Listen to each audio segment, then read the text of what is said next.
Did you know that the average human has 6,000 thoughts a day?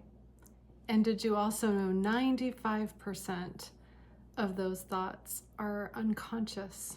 And so that means they're out of our conscious awareness. In fact, 95% of that cognitive map that we talked about is in the unconscious mind as well. So if there are things in the unconscious mind that are untrue or not serving us or causing us uncomfortable symptoms like anxiety or depression, how do we reach them if they're in the unconscious mind? And that is part of the journey of learning how to listen to our feelings. And remember, Gabor Mate said they will always keep nudging to try to tell us the truth and remind us of what we're really feeling versus what we were taught we should be feeling and what we should be doing. So finding what's in the unconscious that is affecting us, continuing to send those nudges. And trauma is also often held in the unconscious mind, and our responses that happened in our body and our nervous system. And when I dive more into PTSD, I'll explain that in more detail. So one of the ways we start listening is becoming aware of our feelings and our body sensations. And even as a therapist, in some of the deepest work that I do in therapy, a patient can quickly get to where they need to go to feel the feelings by just paying attention to the body sensations and the emotions.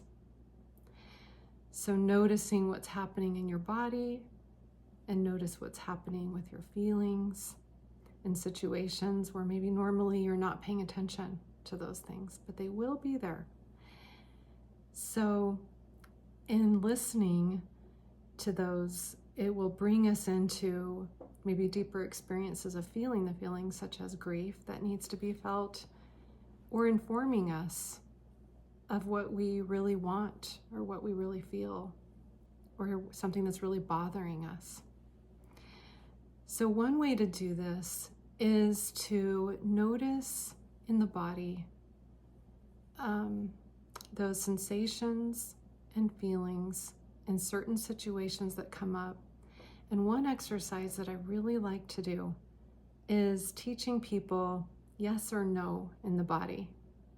So I want to do this little exercise with you. I want you to recall an experience where something just felt really off, or you didn't want to do something, or you're being pressured to do something and you really don't want to. I think the same feeling can come up even with memories of someone not treating you right and it just felt off. So you're not wanting to do something, you're feeling pressured, it's going against you, just something feels off. You're not wanting to do this. And now, once you have those memories pulled up, hold space in your body and notice, what does it feel like? So feel those body sensations and feel those emotions and notice what that feels like for you. It can be really different for everybody. So I hear things described sometimes like a tightening in the throat, and a lot of times I hear kind of a general feeling of a constriction. So kind of like a tight constriction. So let's put that aside. And now I want you to bring up different memories. We're going to go into memories that really you wanted to do something and you did it and it turned out great and you felt great about it. Again, the same sort of feeling can get pulled up if we remember times that we're treated well, that things just resonate and feel right, or we're happy or excited about something, and maybe we made a decision and went through with it and loved the results.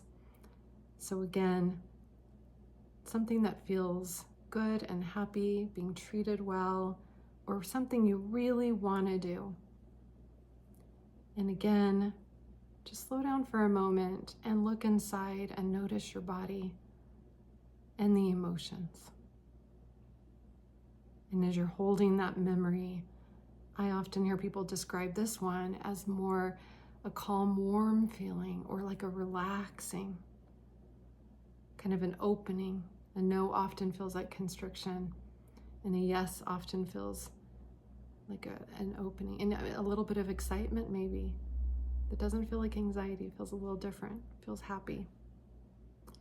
So now that you've taken a moment to learn these things inside yourself, something interesting might happen, because our bodies and our feelings will actually react before our conscious brain notices things and catches up.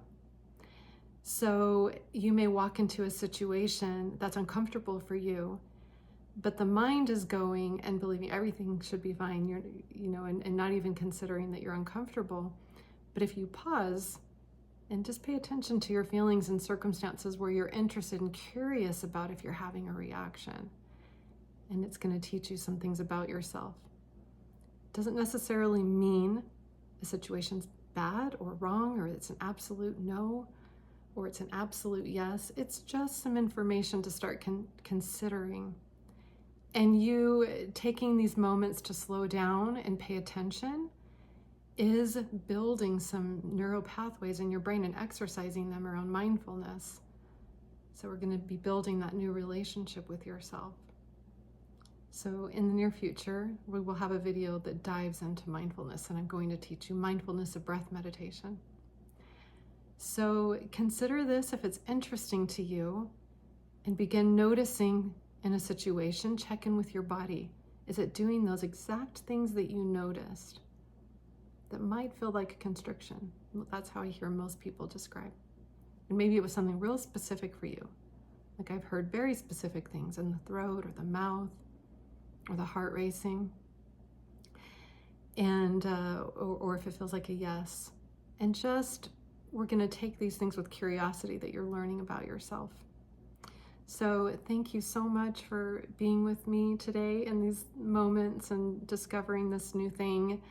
And I hope it is interesting for you as you get to know yourself a little bit better. So thank you again, and I'll see you next time. Okay, bye-bye.